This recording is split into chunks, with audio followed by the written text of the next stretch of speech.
Hi everyone, it's Cece from Brilliant Estate Planning. I just wanted to take a couple minutes and come on here and talk to you guys. I've just been hearing a few different things from clients that I've come across lately, a couple of different common misconceptions that I thought I would just take a moment to address because I think that it's important to just know about these things.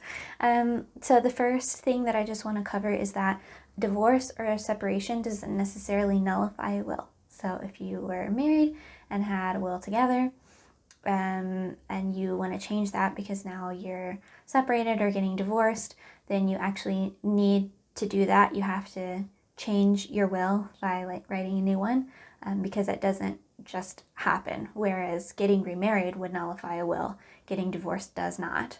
So you will need to go and change that if that's the case. Also, your assets don't automatically go to your spouse or partner. So just because you're in a long-term relationship with someone or because you're married to someone doesn't mean that they'll automatically inherit all your assets.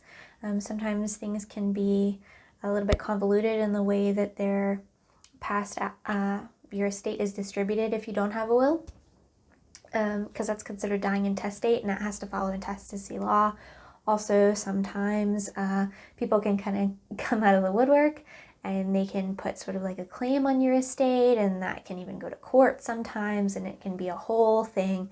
So it's much better to just write everything down in your will.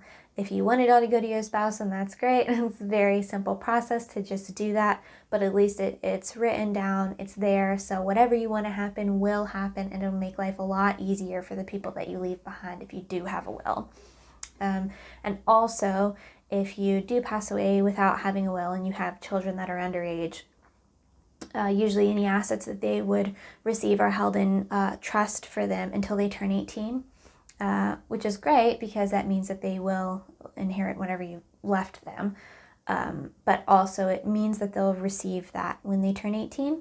And I don't know about you, but when I was 18, I wasn't necessarily super fiscally responsible. So I don't know that I would want to leave my 18-year-old child a large sum of money, and most of my clients don't. Usually they choose around maybe the age of 21 or even the age of 25, when you're just a little bit older, wiser, and more responsible with money.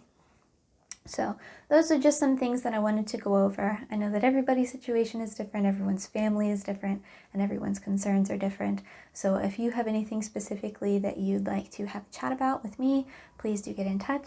It's absolutely free to have a consultation. Shoot me a message, leave me a comment, give me a ring, shoot me an email, whatever suits, and we'll book something in and have a chat.